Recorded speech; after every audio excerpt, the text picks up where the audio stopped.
Assalamualaikum warahmatullahi wabarakatuh. Perkenalkan, nama saya Farhan Fatoni.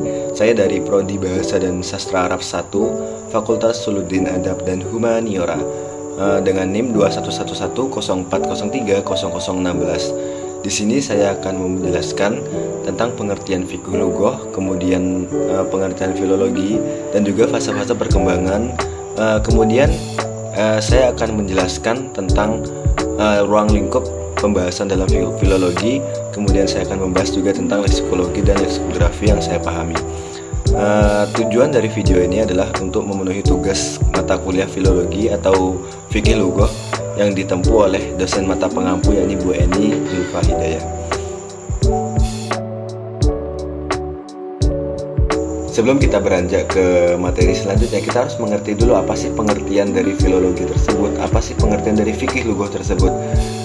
Di sini saya akan menjelaskan dan memaparkan pengertian dari fikih lughah, kemudian pengertian dari filologi sendiri.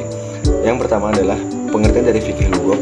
Fikih lughah sendiri adalah secara terminologi adalah ilmu yang mengkaji problematika bahasa, aspek bunyi, kosakata, struktur, karakteristik filologis, morfologis, sintaksis, dan semantik. Ilmu ini juga mengkaji tentang dialek serta problem-problem yang muncul di sekitar bahasa atau dalam lingkup bahasa. Sedangkan dari makna epistemologinya adalah fikih lughah memiliki makna, yakni mengetahui suatu, dan fikih mengetahui suatu, dan lughah adalah bahasa. Yang dapat diartikan fikih lughah sendiri secara arti bahasanya adalah sebuah ilmu, sebuah cabang ilmu yang bertujuan untuk mengetahui makna-makna bahasa atau kandungan bahasa yang terdapat di dalamnya. Sedangkan filologi sendiri adalah, filologi merupakan suatu disiplin ilmu yang berhubungan dengan studi terhadap hasil budaya manusia di zaman dahulu. Budaya manusia di zaman dahulu atau zaman lampau. Filologi sendiri ruang lingkupnya yakni adalah budaya-budaya yang terdapat di zaman dahulu, kemudian bisa dalam lingkup.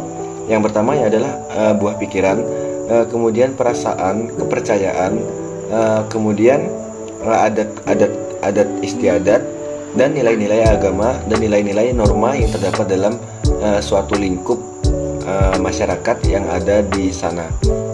Sebagai contohnya, ruang lingkup dalam pembahasan filologi adalah yakni naskah-naskah kuno yang terdapat di pulau-pulau yang dapat di suatu daerah, yang dimana naskah kuno tersebut menggambarkan menggambarkan orang-orang di zaman dahulu, jadi nenek moyang dari di suatu tempat tersebut. Kita akan mengetahui beberapa fase yang terdapat dalam perkembangan fikih lughah. Di sini saya akan memaparkan 3 fase perkembangan dari fikih lughah sendiri. Yang fase pertama yaitu dikenal dengan marhalah al-adam, yakni masa tiada atau masa yang dimana belum ditemukannya istilah ini, tapi yang ada adalah berbagai macam tema kajian yang dikenal. Kemudian fase yang kedua yakni yang dikenal dengan marhalah al-imtizaz, yakni maksudnya adalah fase yang dimana tema ini bercampur aduk dengan tema-tema lain yang dalam kajian bahasa Arab seperti balaghah, nahwu, shorof, dan yang lainnya. Kemudian fase yang ketiga dikenal dengan marhalah al-istiqlal, yang dimana masa ini adalah masa kemandirian. Masa ini muncul pada abad ke-4 kemudian dan pada abad ke-5 Hijriah, di mana tema-tema atau masalah-masalah fikih lughah disusun dalam satu buku dan diberi makna dengan nama fikih lughah.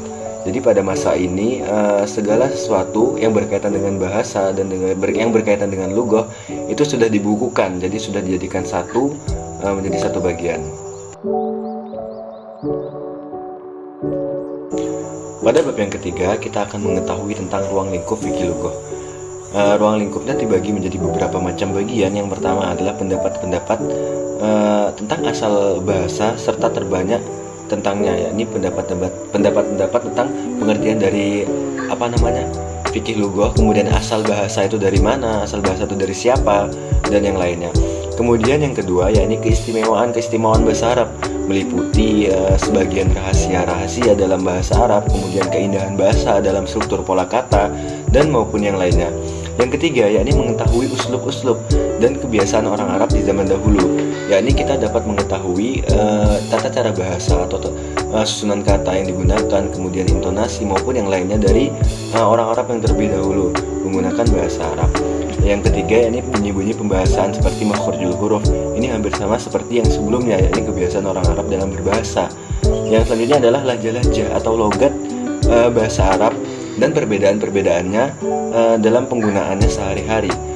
Seperti contohnya perbedaan penggunaan bahasa Arab orang Mesir dengan orang Arab asli, yakni orang Arab Saudi dengan Arab Mesir. Juga perbedaan dengan orang Yaman dengan orang Palestina dan yang lainnya. Kemudian selanjutnya adalah struktur kata yang dalam bahasa Arab yang disebut juga sebagai sorof. Struktur kata antara perubahan satu kata dengan kata yang lainnya. Kemudian kalimat dan susunan bahasa Arab, yakni nahwu, kita mengetahui i'rabnya, setelah i'rabnya ini dibaca apa dan yang lainnya. Dalil-dalil lafadz dan makna-makna lafadz yang mengikuti perkembangan zaman atau kemerosotannya.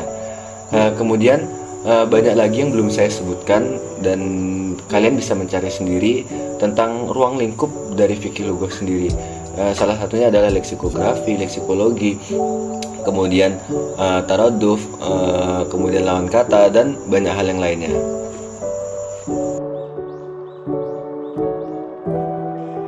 Pada bab yang keempat, di sini saya akan menjelaskan tentang sebuah materi atau materi yang saya pahami dari presentasi sebelumnya. Materi yang saya pilih adalah leksikologi dan leksikografi. Dalam fikih lughah, leksikologi itu bermakna al-mu'ajim atau al-mujam, yakni sebuah cabang ilmu yang membahas tentang kosakata dan makna dalam sebuah bahasa atau beberapa bahasa.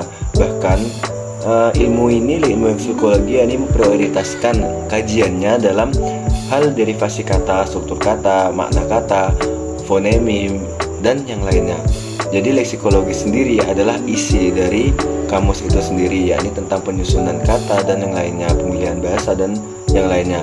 Sedangkan leksikografi adalah sebuah cabang ilmu yang dimana ditujukan untuk penyusunan kamus itu sendiri, penyusunan al-majim itu sendiri. Jadi tata cara yang digunakan dalam penyusunan kamus itu termasuk atau terbidang dalam leksikografi. Jadi bisa diibaratkan begini, isi dari kamus tersebut adalah leksikologi, kemudian sampul tata cara penyusunan dan yang lainnya itu adalah leksikografi. Mungkin hanya ini yang bisa saya sampaikan, kurang lebihnya mohon maaf. Saya ucapkan banyak-banyak terima kasih atas perhatiannya, dan saya ucapkan mohon maaf jika ada salah kata atau tutur kata yang kurang enak didengar dari para penonton. Wabillahi taufiq wal hidayah wa ridha wal inayah. Wassalamualaikum warahmatullahi wabarakatuh.